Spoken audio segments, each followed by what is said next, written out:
Welcome to When Movies Were Good, a laid-back discussion about all your favourite films from the silent era up until 1959. You can hear our channel's content on YouTube, Apple Podcasts and Spotify, and follow all new updates and events on Facebook, Twitter and Instagram. Please give us a thumbs up or a good review, whatever your favourite podcast channel allows for. It helps to get us in front of more people. And now, on with the show.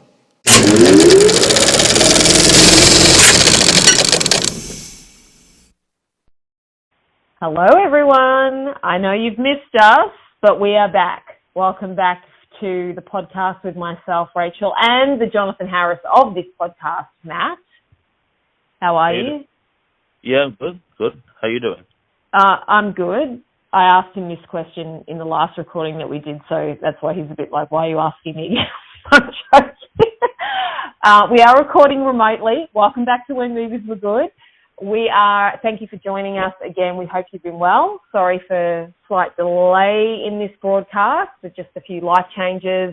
Matt lives in a different area of Melbourne to me now. I mean, he kind of did anyway, but we lived in a different area that was closer together. So now we're a little bit further away. So we are recording remotely today just because we hadn't been able to get organised to get together, but we are hoping to record together. So Matt is at his new house, which is lovely. I have visited. I'm still at my flat, and we are doing a Greer Garson double for When Movies Were Good. And Matt, is there anything you'd like to say before we start speaking about the lovely Greer? Well, you can always make sure that you subscribe to our channel because it helps us get in front of more people. Oh, I'm way out of practice with that line. And we are on Facebook, we are on Twitter, we are obviously on YouTube, and then the other podcast places as well. Is that right? Yes, we're also on our own sofa. Yay! I'm on the kitchen table actually, but I've got my little hamburger pillow here with me, so I'm quite excited about it. Yeah, we're on Zoom now. I thought that it was a very tasty looking pillow. Yeah, it's I'm just holding it up for Matt to say. I love this pillow. It's like my comfort, like my blanket sort of thing. I have two sausage dogs. They'd love that pillow. Yeah. Matt does have two very cute little Dachshund dogs. But we're doing the beautiful Greer Garson. Now, I've never actually seen any of her work, obviously, other than a few snippets here and there. Her full name was Eileen Evelyn Greer Garson, but I love the name Greer. I know some other people have had that name and they've been named after her. I don't know them personally, but just seen them mentioned in social media, etc. She lived from 1904 to 1996, so she was quite long-lived. And she was technically British-American because she was originally from the UK, and she was an actress and a singer. She was mostly on contract with MGM, Metro-Goldwyn-Mayer, and she became really, her star shone after, sort of during and after the Second World War. And Greer is one lady who portrayed a lot of straight down the line, tough, no-nonsense women, that comforting sort of character that would take charge of the situation, sort of what they would call strong women on the home front sort of thing. And she was one of America's top 10 box office draws from 1942 to 1946.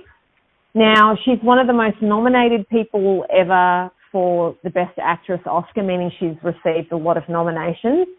She had 7 nominations, along with Bette Davis, I think, as well. She had 5 consecutive nominations from 1941 to 1945. And she did win for her 1942 film Miss Miniver, or Miniver, depending on how you'd like to say it, which is one of the movies that we will discuss today. Greer started her early career in her native UK in repertory theatre up in Birmingham. And she was a little bit older. She was like in her 20s, well into her 20s. And then she appeared even in television's earliest years. But she did a lot of work on the stage, Matt. So she was very well known in the West End. And she did some Noel Coward plays and other plays by major playwrights at the time. And then, lucky for Greer, Louis B. Mayer discovered her while he was in London and he was looking for new talent. How's that for someone to come to the audience for you, Matt? And then she was good thing he didn't just want to get postcards to Big Ben. Luckily, he stepped into that theatre and saw Greer, and she signed a contract with him, which is fantastic for her. She was just sort of scooped up, and I suppose that was a risk as well, because even though she'd done a bit of early TV work, not really any major film work, she was mostly a stage actress, so there is obviously a difference in technique. But if you're willing to learn, I suppose it's not too much of a step over for you, especially if the camera naturally loves you anyway. So she had... What's that, sorry? Just the hard thing being in front of the camera is that you don't always get to convey the storyline in the order it happens in the script, so you have to get into the right zone on call.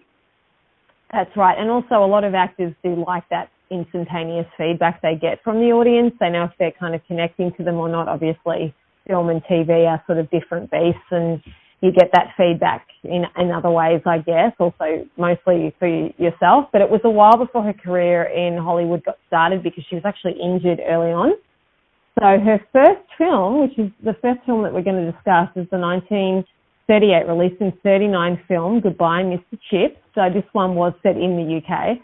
And she received her first Oscar nomination. Now, 1939 is a huge year for films.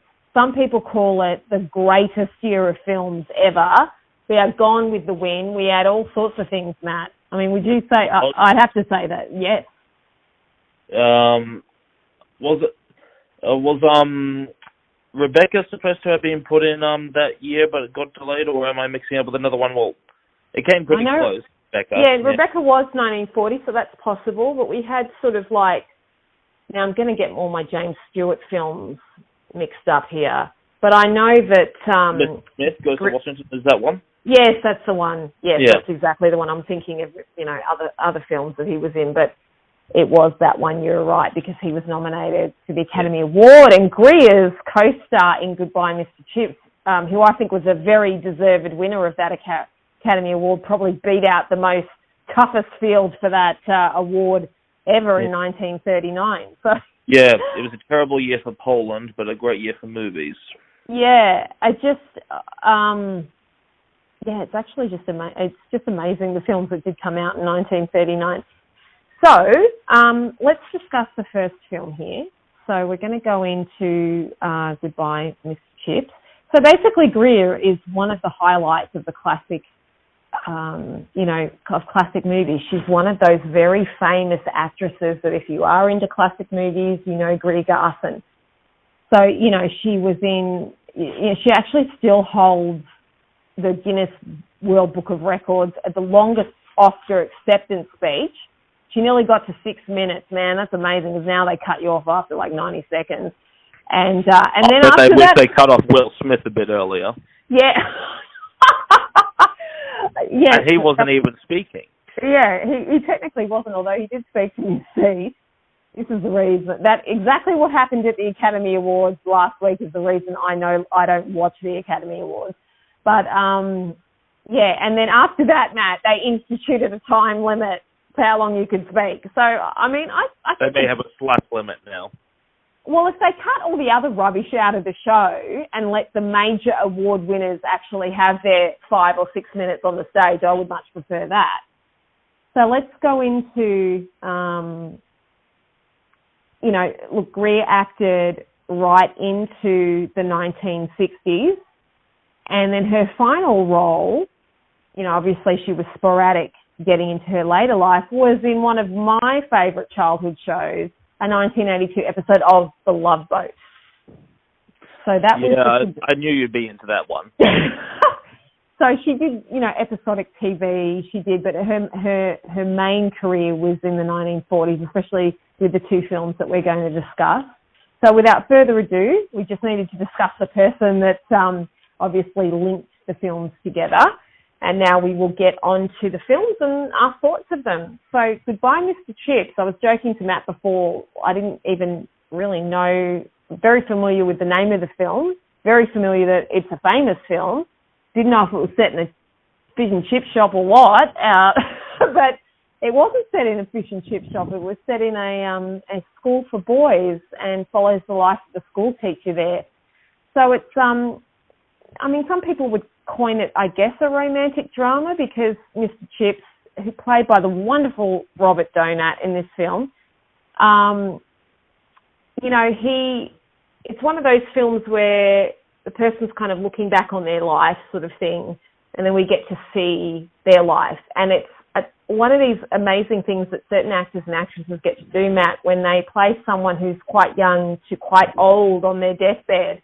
And it's always amazing to see how they can do that. Now, actors now get a lot of help with CGI, prosthetics, all sorts of things. But back then, and this is really Robert Doughnut's film, even though Greer's great in it playing his wife, he did a great job. What do you think? Well, he said himself that the mustache really helped him get into character.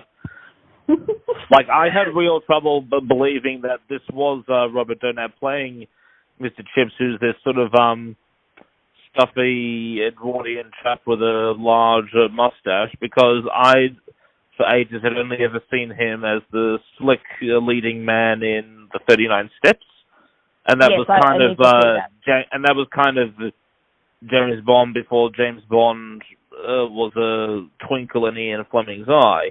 So the brutal cream, thin-built leading man. So that was quite a character change. Yeah. So Robert Doughnut himself, a very talented actor, he didn't make that many movies because he actually was quite an anxious person, that he did do a lot of stage work and stuff as well, and actually ran a few theatres in his time.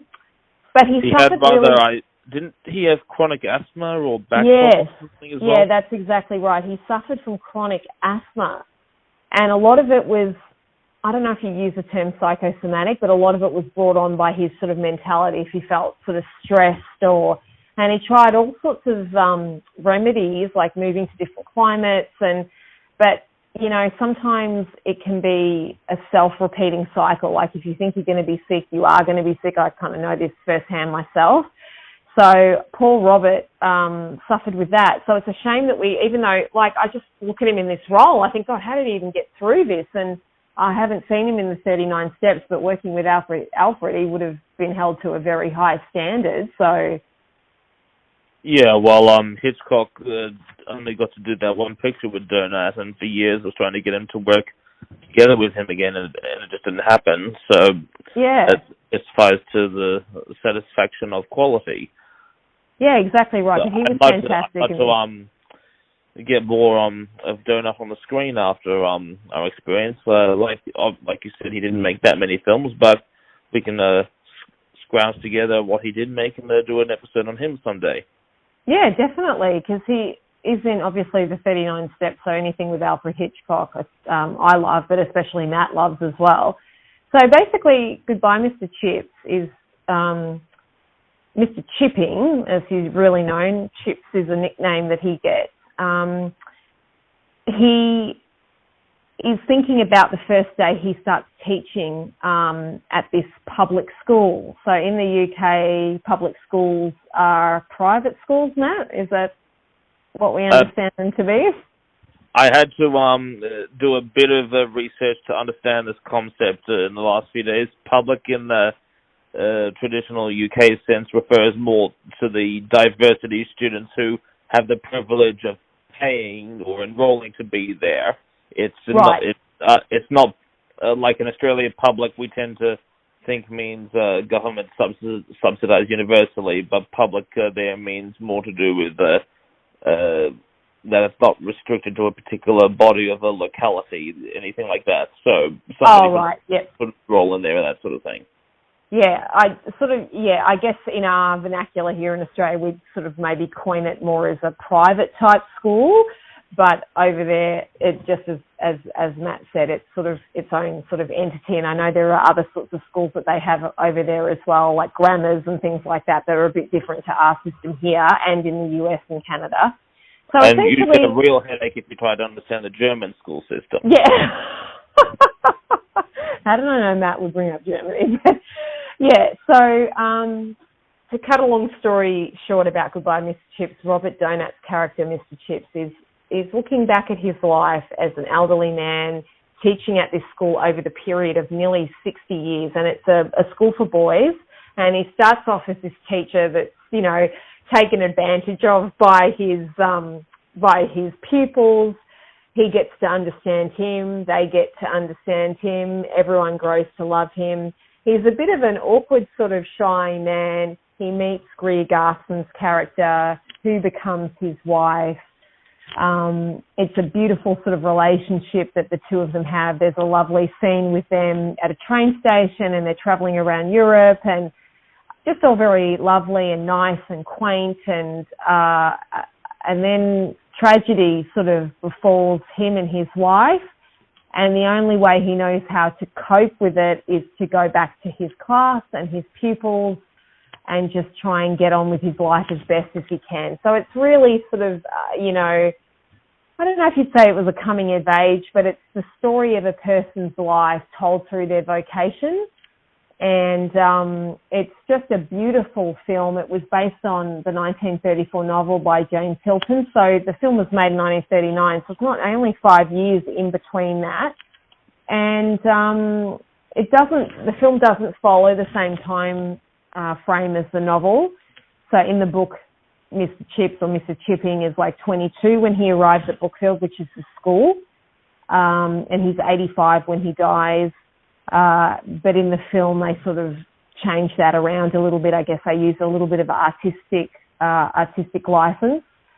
So Robert Doughnut won his Academy Award for this role. He was well deserving of that. And he beat out Jimmy Stewart. He beat out Clark Gable. And I think he deserved it. I think he did a really good job with this role, especially showing the different phases of life and also playing that very, you know, kind of Mr. Spock-like character that can't show a lot of emotion, especially with what happens with his wife. So, well, what's amazing about this character is that he still ranks in like top 50 and top 100 movie heroes of all time by the American Film Institute and those sorts of bodies. So, and like I hadn't seen this film until this episode, and I get it. It's like such a like I wanted to find criticisms through the film, but it was kind of like when you are watching a sad film about a puppy, you're really just trying to cover up the tears building in you. Yeah, because there's so many like tragic events that happen to him, but so many like triumphant events over the course of his life. And then that particular part, you know, spoiler alert, at the end of the film when they go back to him on his deathbed, and, you know, the person with him in the room said, says a sort of an offhanded comment, it's a shame he never had any children. Of course, that's part of that is in the film as well, with the loss of his wife. But he goes, I can't remember the line exactly, Matt, but something like, well, what are you talking about? I've had so many children in my life and they were all boys. Yeah.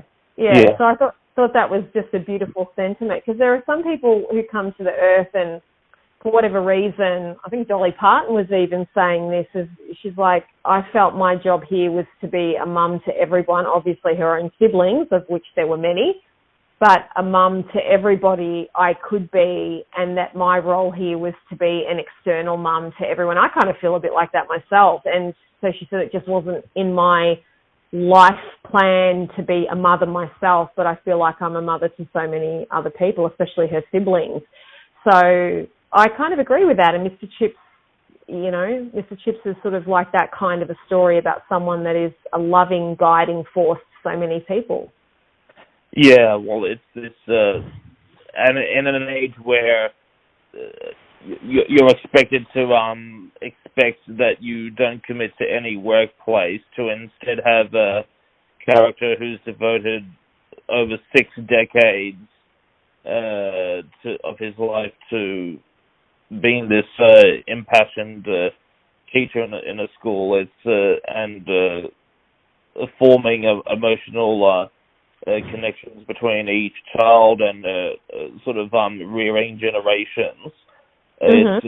It's turns its head completely on top of what we'd expect now.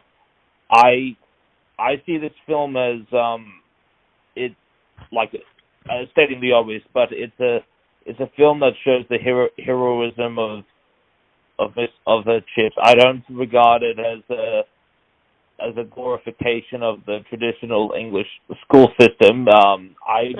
We kind of know that English boarding schools in this period were nothing like of that glamour that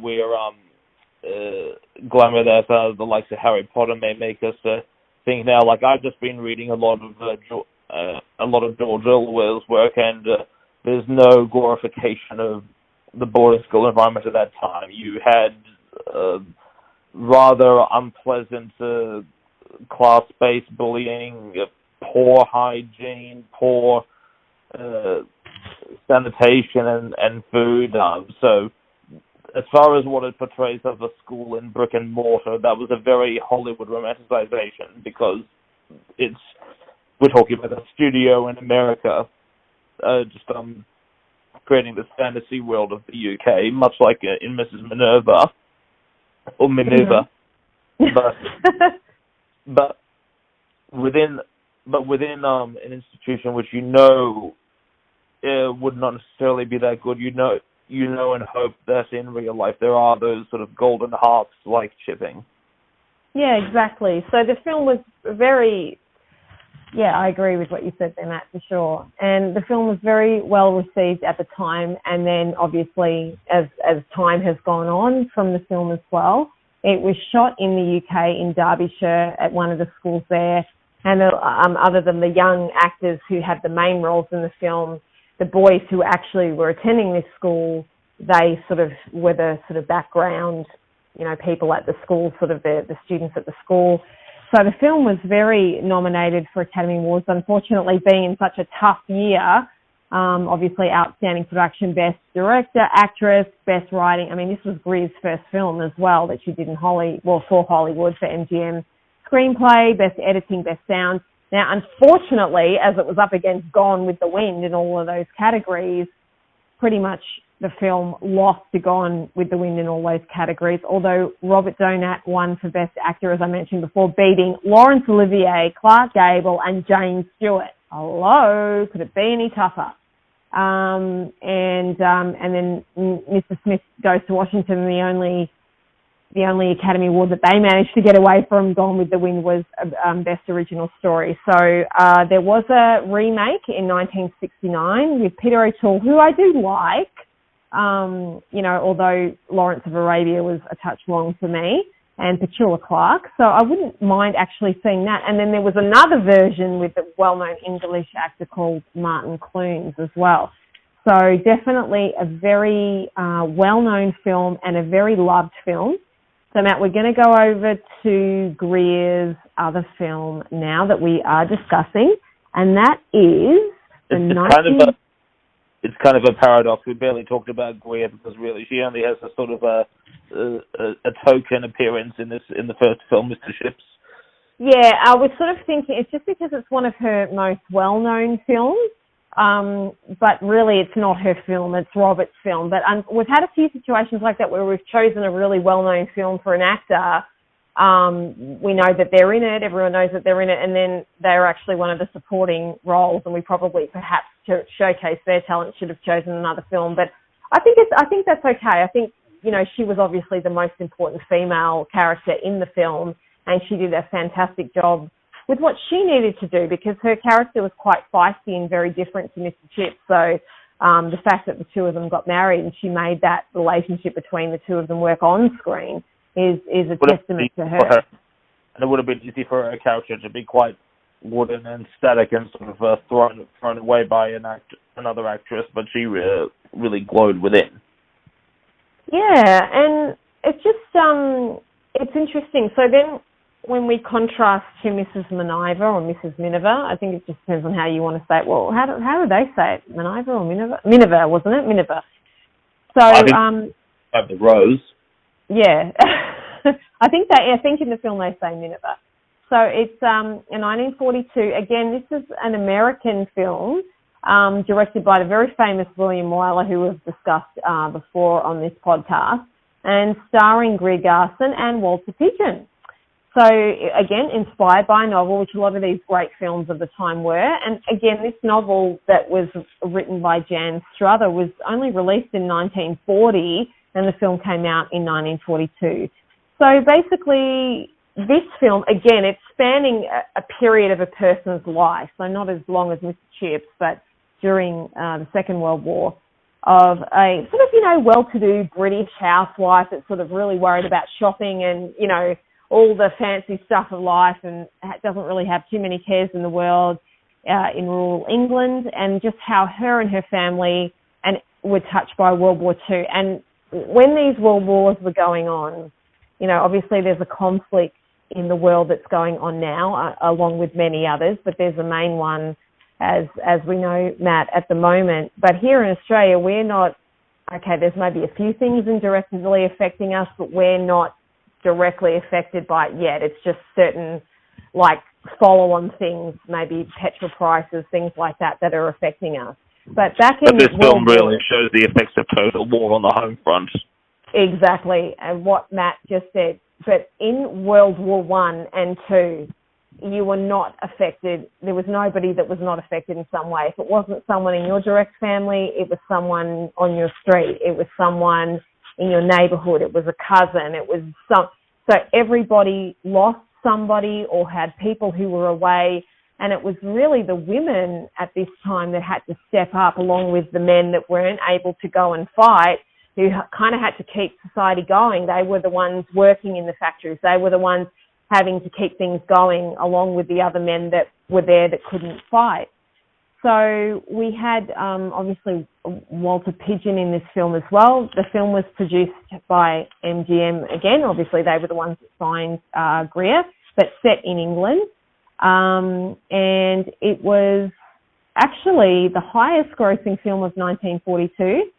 It won 6 Academy Awards, Best Picture, Best Director, Best Actress. So Greer was nominated for Miss Chips, I think, in either actress or supporting.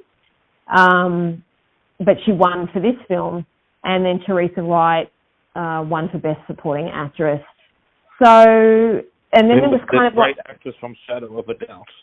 Yes, yeah. I was wondering where I had seen her before, and Matt just said it then. And then in 1950, actually, I haven't seen the sequel, but a sequel called The Miniver Story was made with Greer Garson and Walter Pidgeon reprising their role. So that would be worth seeing, definitely. Oh, yeah. So it's considered a very inspirational film. It is, about life of Kay Miniver, played by Greer Garson. So they live this comfortable family life at the start. So they live, it's not in London, but it's down the River Thames. Having travelled down the River Thames, it does go on for quite a while. So you can sort of be in the countryside, but you've actually come from London on the River Thames. And, she's a housewife, her husband's an architect, they've got 3 children, they've got live-in staff, everything's going good, they're going shopping, and then all of a sudden, not really all of a sudden, but, it had been on the horizon for a while. World War II breaks out, and everybody has to do their bit. And this is a story about Kay and her family doing their bit. So what did you think of this film, Matt? Well, I actually, excuse me, a bit of a chest infection. Sorry about that. That's okay. You okay? Yeah, fine. Okay, so back to my point. So I actually had seen it years before, but I forgot I had. Okay. First of all, I was shocked to find out that from this, I realized that in one of the first episodes of Downton Abbey, they stole the plot about the flower show. Oh, right. Yes. Okay. Maggie Smith's character, who threw the first prize for the prize-winning rose. But yeah, on a more serious note, I loved this motion picture. Mm-hmm. There is a perfect, delicate presence that Greer manages to maintain the whole time through, and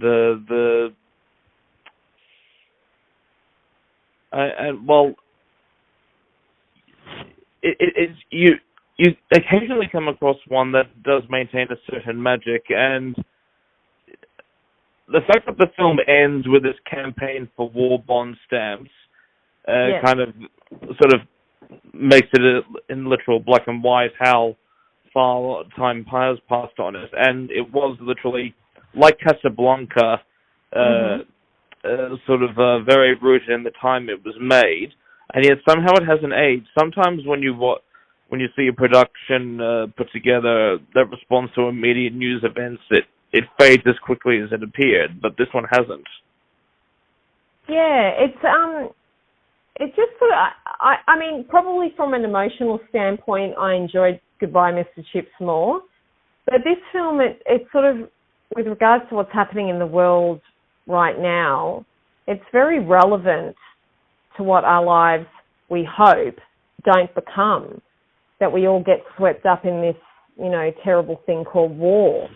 And, it is sort of heartbreaking in a way, just seeing, your life going from one thing to another, and then the next thing you're sitting in bomb shelters and, bombed out buildings. I mean, like people that could tell the stories about the bombing raids in London and stuff. It was just like a daily event where you were having to go hide under the tables and hide in the shelters and, showing that extended scene in a bomb shelter dealing with explosions all around them, I think, was one of the most important. Exactly. And it was just, like in our period of life, it's not something that we've had to deal with. A lot of that sort of immediate, the Cold War had dissipated and all that stuff. So a lot of people in the 20th century sort of grew up being very fearful that a war was going to happen at any time. They had bomb shelters already in the home, especially in the US. They were sort of very prepared for things like that and the different aspects of the Cold War. But these people actually went through war. It wasn't a Cold War. So they actually had the fighting in their homes, on their home front. Their houses were destroyed. Especially like the territorial army, even if they weren't fighting in Europe, they were patrolling the streets and they could easily have been knocked off then, by some errant bomb or something like that. So it just, they had to patrol the waterways. They had to, Matt and I worked at, hang on, Matt, were you in Dad's Army? No. I worked at the theatre that Matt and I volunteer at. How old do you think I am? Well, the first production I worked on there was Dad's Army, and that's essentially what Dad's Army is about. It's a very sort of famous British TV show, but it's about the men that sort of operate the territorial army who sort of stayed behind. The Home Guard, yes, that's exactly right. And obviously they were too old or just not competent enough to join the main military or whatever. And a very, very sort of slapstick funny comedy, but, its roots in something very serious. So, and the film is a very inspirational film. It's about, the old, maxim, the old sort of saying of keep calm and carry on. And was it Queen Elizabeth that coined that term, or I think it was, wasn't it? Keep calm and carry on. But that's a very sort of English I don't know. It's a T-shirt that's lost all meaning. It is, because there's so many memes with different things. But the original comment was keep calm and carry on. And I'm pretty sure it was Queen Elizabeth that came out with that, or someone from the royal family. It's like, yeah, we just have to. And really follow it up and keep calm. You can still marry Harry. Or keep calm. We'll keep Andrew locked in the basement or something like that. But yeah, it was. Look, I think I probably just preferred the school teacher and the children, and obviously the First World War was discussed in Goodbye, Mr. Chips. Obviously, Mr. Chips wasn't able to go because he was old, but he had to run the school while the younger teachers went off to the war. And then we're obviously, and this film is very contemporary. I mean, the war was going on when this film was made. So, or it was, sort of coming to the sort of crux of it. So it's interesting that a film about war was made when the war was actually on, but I think they did a lot of films about the war when it was on, from my understanding. But this is Greer's film, and it's definitely, I wouldn't say a virtuoso performance. Like, Walter was very good in this film. Actually, everyone was really good in this film, especially some of the older character actors and actresses. But just another very haunting and memorable film. Yeah, well, and it doesn't automatically happen that if you have a strong war story with some major cast members that it holds out through. I mean, there was a film I saw once called, I think, The 49th Parallel, where I just found it on an old videotape, and that was like a mesh of a lot of different major actors, from Olivia up to Sidney Howard and all those types, but it's not lasted well. It may have drawn in some ratings at the time, but you can't always expect to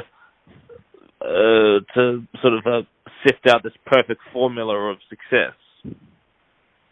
Yeah, and look, the film was, even though it's an American film, it was set in the UK. So the film went into pre-production in 1940, and the United States was still technically not in the war at that point. It obviously wasn't until December 1941, when Pearl Harbor was attacked, that the US... So they had to keep reshooting it to make the Germans nastier and nastier as their foreign policy got more aggressive. Yeah, basically. So in the scene, spoiler alert, when Mrs Miniver confronts a downed German pilot in her garden, that was rewritten so she could actually... I just realised another modern TV series that rips off Mrs Miniver, that series Land Girls, has a scene with a German soldier hiding out and sort of gets into a confrontation with a...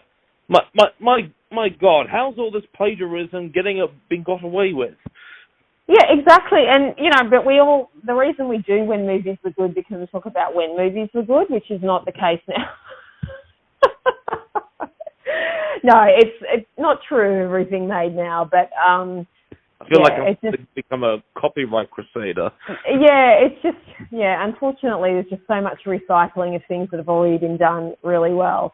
So that was kind of interesting. So following the Pearl Harbor attack, certain scenes were filmed again, and they were able to be a lot more confronting in some of the scenes that they did.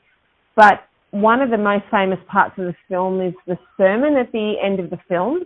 And I was reading here that President Roosevelt at the time used sort of part of the speech or aspects of the speech as a morale builder.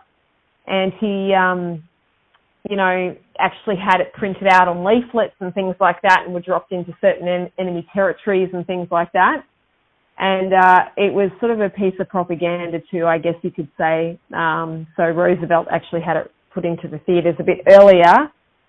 And so the sermon dialogue at the end of the film is very famous and was reprinted in many magazines at the time. And a very well-received film. I think anything that sort of was inspirational at the time to do with war, especially when the public was going through the war, definitely has a place in history, has a place in the hearts of the audience. It's still a very emotional, interesting film to watch now, especially with the way the world is right now. Did very, very well at the box office and was a very well-awarded film. So I'd actually like to see the Miniver story, Matt. I didn't actually realise that there was a sequel to this film, so I'll have to sort of have a look at that. And just having a quick look at it, they returned in their original roles. Yes, but it does testify to the success of the first one. Yeah, so I think off the basis of the first one, they made the second one, because it looks, I'm just going through the plot here, and it looks like it's just a continuation of the story with the family doing different things as time has gone on. So obviously the Miniver story, it's probably more about their family, obviously with the war being over. I'm just having a quick look through the plot here without without giving too much away because we're not discussing it, but it looks like it's what happens to the family after the war. So that still looks a bit more soap opera-ish, Matt. So I think I'll definitely have to check that one out. And unfortunately, I haven't found any connection to Larry Hagman other than he ostensibly served in World War II in London, and he was supposed to be doing. He was a bit young to be in World War II. Sorry, it was he served in the army in London doing acting and production shows. So that's about as close as I can get on this one. That's an interesting track record. I wonder what medals they give for that.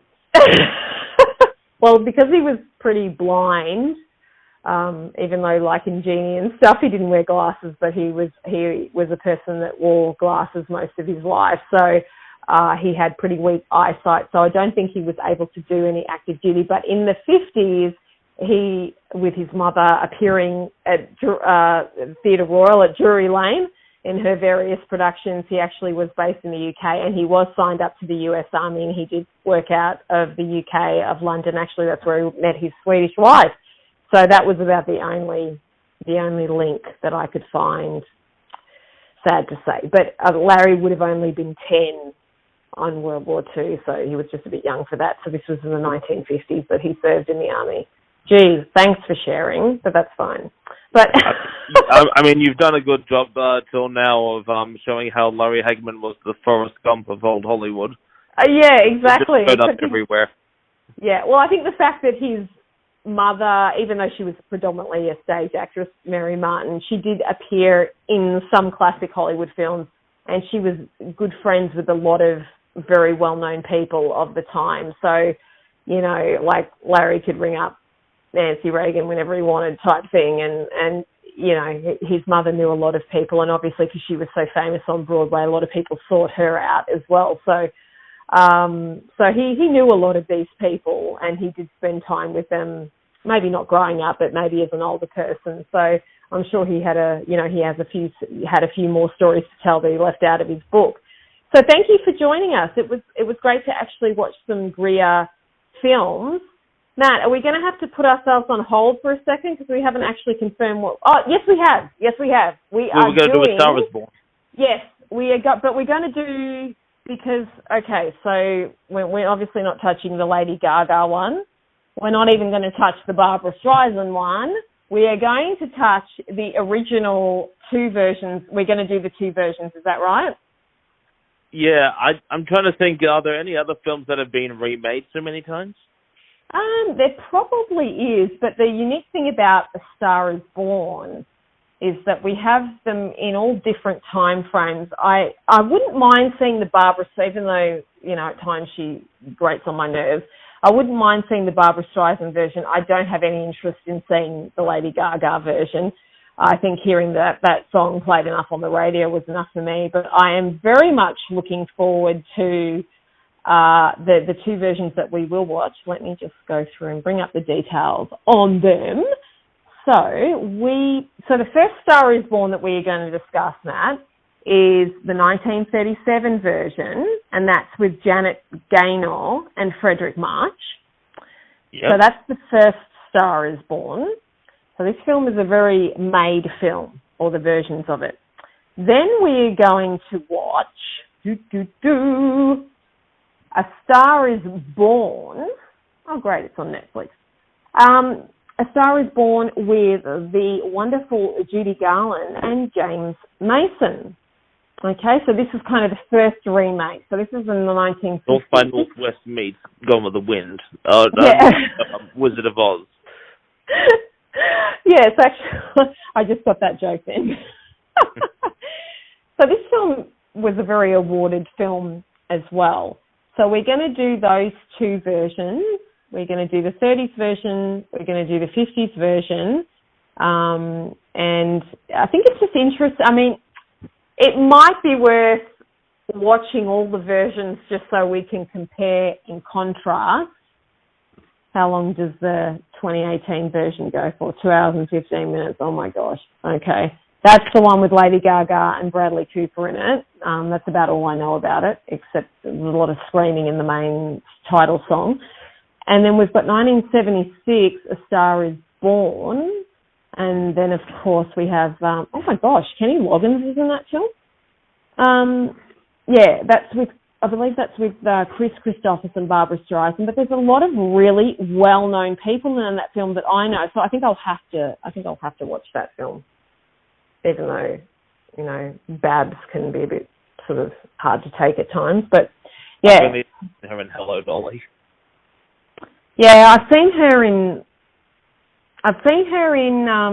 things in the 70s and things in the 80s, and I mean, and things in the 90s. Don't get me wrong, she can be entertaining, but it's sort of like I'm Barbara Streisand in this role, I'm Barbara Streisand in that role, and if it fits the role, great. But if it doesn't, like Yentl, I'm still trying to get over that, but that's fine. It's not like Olivia, who could somehow he was like a sheet of thin fabric that could mold over any mask.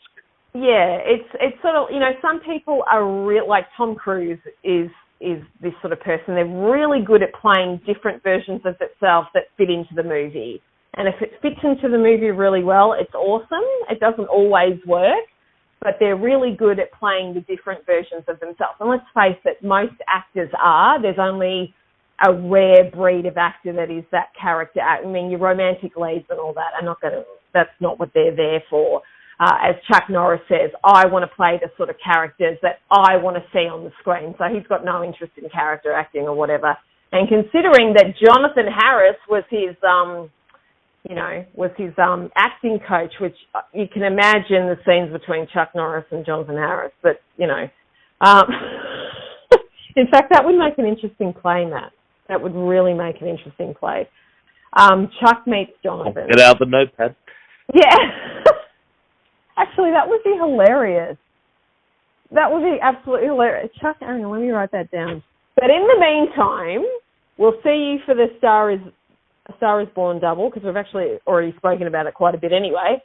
We will see you next time. Thank you for joining us as we discuss two beautiful films from Greer Garson and her wonderful co-cast as well. Well worth watching. In the meantime, we will be, I'm Rachel. I'm Matthew. Sorry, I nearly forgot that outro. And we're watching good movies. Thank you, and we'll see you on the next one. Thanks, guys. Have a good one.